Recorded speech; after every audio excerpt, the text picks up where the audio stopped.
Now, I have to admit, in the past, I was a noted background art hater. In fact, when we were trying to cut categories, background art was always the first one that came to mind.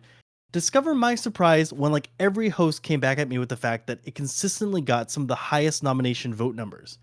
It turns out I had been missing the forest for the trees. Intricate backgrounds set the stage for the entire narrative, immersing viewers in the world and enhancing the storytelling in ways I hadn't fully appreciated before. So here's to eating a slice of humble pie and giving credit where credit is due to the unsung heroes behind the scenes who breathe life into every frame. These are your nominees for Best Background Art of 2023.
And the jury and public winner is Heavenly Delusion.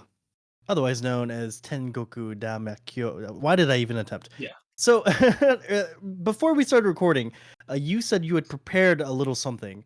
Can you explain exactly what that is and why it ultimately didn't have to be used? So yeah, I didn't know what was going to win before I came here, and so I'd been going through all of the nominees. I usually try and like find connections with them because I'm always really interested in like what like because usually people don't think about the behind the scenes of stuff when they put in these nominations. They just see the show and go, "That's what I'm going for." This year, people nominated Yuuji Kaneko, the background director, 3 times, both across the jury and public. So, Heavenly Illusion, Ranking of Kings, and Trigun Stampede were all by him. He is a mastermind of anime backgrounds and has been for a very long time. The R Anime Awards have had a bit of a weird time with like movies and TV and how do we separate like backgrounds between them. But Yuji Kaneko is one of those people who like debuted in TV, quickly was rushed over like please do backgrounds for our films, and so to have these three premium shows all with him and his studio that he runs, it's like we are being treated this year. I was okay with one of his things winning. Trigun Stampede, I think, was also like a really big competitor, but Heavenly Illusion is beyond standout. There is nothing like it. I think there's a reason it's both public and jury. Everyone, as soon as you saw those backgrounds, even for an episode 1 where they're first just walking through this ruins. I don't think it's Tokyo at that point, but just the ruined cityscape.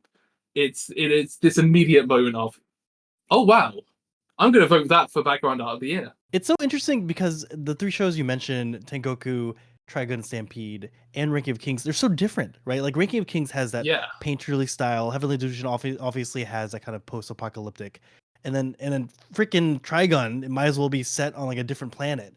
So it's hard to believe that yeah. they're all from the same person. Yeah, he's heavily adaptable, but I think the one big thing. So I'm very familiar with Trigun Stampede. I'm very familiar with Heavenly Delusion. I'm not up to date on Ranking of Kings, but yeah, Ranking of Kings absolutely takes it in a totally different direction. But I think what the big thing is, it's detail. There's so much detail, and you look at his backgrounds, and of course he's got this whole team, and of course there's usually background designers as well. So I don't want to throw everything on him, but there's always extra stories you can find.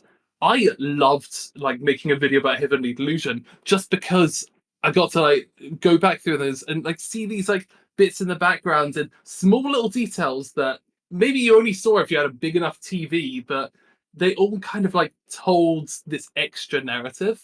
And ultimately that's what backgrounds are meant to do. I'd say that a lot of the nominees here already do those, but there's just like a wonder to his ability to have detail and atmosphere. Atmosphere is the big one.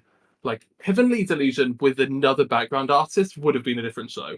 It's your first year doing background art for the jury. What was your experience, and how did you land on Heavenly Delusion as your winner? Looking at background art in this sort of quote critical environment is something that's new to me. You know, in the past, like I'll watch shows and be like, oh yeah, that show had Pretty really good background pictures. art. Yeah. Ooh, Or like I can spot nature. a show that has like not so great background art, but I couldn't necessarily explain why I liked some background arts more than others, or I could be like, oh, this one's really colorful, or this one has a lot of detail. But I learned a lot from all the other jurors about like what they were looking for and how the different art styles can stand out. And especially for going back to Tengoku, it was really, really cool. Like right away, like we were talking about, it's so clear that these backgrounds all tell a lengthy story about all these places that they're visiting. And there's just so much like history that these characters are coming through and adding their own history to these places as well. This was all of our number ones. Tengoku is so good this year. I mean, it really is show don't tell, right? It's literally like you can exposit or you can world build through this way. Where I mean, some of these backgrounds are only shown for like a couple of seconds, but then they have so much. Mm-hmm. There's also something to be said that I think we may have like overlooked, but it's so essential. There's two halves of this show that have entirely different background direction, and it's weird to have someone who's so good at like both sides of those, and it's this total like tone shift, and you just have to adjust it. Like, of course, there's differences in lighting, like differences in animation, different character designs, and all of that. But the backgrounds are the most dramatic parts. This feeling of cleanliness. Like we usually take cleanliness for granted, but in the school, it just feels like cleanliness is hitting you in the face at every second. Yeah, that dichotomy was very strong, and another very powerful reason that Tengoku is so effective at what it does. And it's a thematic message as well, right? It's the juxtaposition of this sort of like sterile, clean environment with the reality of what's happening outside. Yeah, and maybe once it's that kind of Resident Evil thing of like, oh, maybe the whole clean and pristine place isn't exactly the best option. Like maybe they're not in the better situation. You don't like weird demon babies, dude? No. I mean, I like a show with weird demon babies, but I don't envy any of them.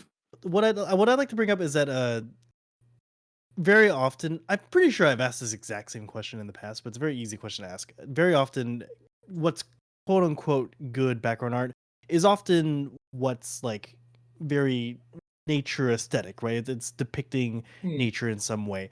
That's a large part of Heavenly Delusion. I want to focus on the fact that Akuma-kun, which is an ONA that I hadn't heard of before, that also plays pretty highly for the jury. And I'm looking through these pictures now, and it doesn't seem to be that nature focus, but rather these kind of like intricate. I predicted Akuma-kun was going to win jury It's very jury core. It's not only very jury core, but I don't want to be like the behind the scenes person every single time. But it's by the same background director as Daimon, which won last year for jury, and that was another out of left field pick, and it kind of made me pay attention to Yumiko Kuga, because she's not known for much. She spent most years doing like Pokemon stuff, and then like came in with Daimon, did a Tekken thing, has done like a couple of scattered things, and then Akuma-kun, which is like a big standout. I get why the public didn't vote for it because the public didn't see it, but it is a weird look. Like it's standout, and you kind of just can't help but just stare at it for a while with its backgrounds because it's got this unique, like it moves totally away from the kind of realism of Heavenly Delusion and into something that has a real identity of its own. That's also different from the identity of Gegege no Kitaro, which it's based on. Is that what the jury was thinking, Aries, when they were talking about it?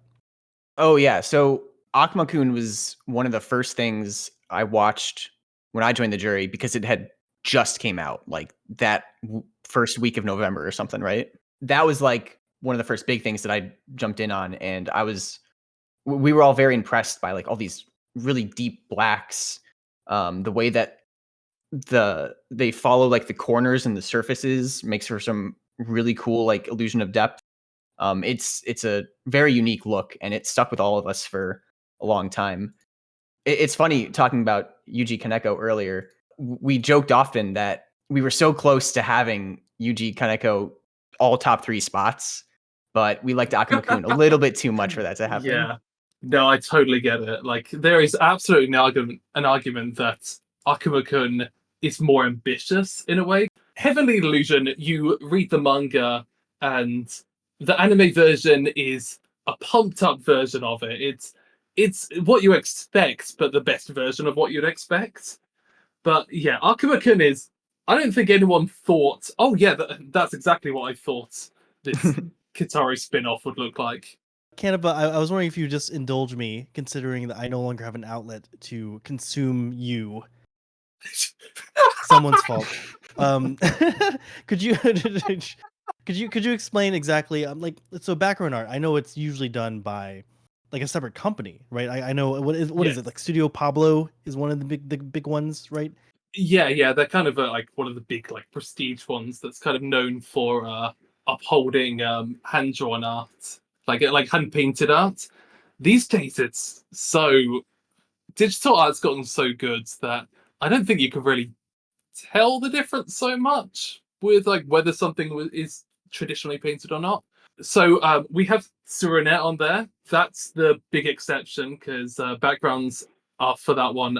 I mean, there's a couple of like frequent contractors, like they'll come back to the same people, but like a lot of the backgrounds are done in house for Kyoto Animation. But yeah, in general, a lot of these are shows where they sort out specific either art directors or art teams to do the like we use the term art director, but it should probably be translated as background director because art director is different in different industries. But yeah, these are people who solely focus on this. They're usually not attached to an anime studio, but they usually have a relationship with an animation studio or like with a director. So you'll see people turn up a lot. Like I'm blanking on the Attack on Titan guy, but he often will turn up at like other Wit Studio stuff. Yeah, so it kind of works the same as other animation creators being like tied in and all being connections. But this time, like they've got this whole team and a whole different process that often runs parallel. Like when you draw out the timeline of how an anime is created, you're often split it off to do backgrounds. And do you know exactly how much information they have? Like, do they get almost like the final animation product, or do they get just like keywords? Like, hey, we want the scene is set at night. It's gonna be in a foresty area, or do they get like basically everything but the background and they fill it in themselves? Do you know anything about that process? I might be totally wrong on this, but I think they get early drafts. So they get the layouts, and then they work based on the layout. So first they're drawing concept art just to like because they know what areas they'll be, so they'll draw these art boards that basically just show this is what the place is going to be. Like if it's a school, then they'll show like here's a picture of the field outside. And then when storyboards and layouts come in, then they get a better idea of like what angle they need to be positioning everything in. But they've already got those art boards to let them know. And those are usually like by like art director, art designer, like leads, and then the individual background artists will know like okay, that's what this is meant to look like. Now here's what it would look like from this lower angle or whatever, you know? Yeah, yeah, that's really interesting. For some reason, it reminds me of the thing that Disney pioneered with the parallax. That's kind of background art, right? Oh, The totally, like, yeah. yeah, okay. Yeah, anime kind of use that a lot as well. Like some of the most impressive. Tarzan's always going to be like extraordinary, like this top, like unbeatable product. But yeah, like bunch of like early background art was going with those techniques. So like trying to move around like these pieces of art on a multi-plane camera just to try and like get that feeling of depth, even when there wasn't any. These days, you just throw it into Adobe After Effects. Well, it's been a great time speaking with both of you. Anything that you want to mention before we leave? I feel like why Jujutsu Kaisen season 2? I don't know. Like, I don't want to have a go at the public, but also I do. Why? I watched like several episodes of that, like because I just didn't get what It's like a made it really special. realistic bathroom. Okay, like, they Yeah, got all the details right. but so like yeah, so many of the scenes just are set in like kind of dull places, or like the background isn't like the focus.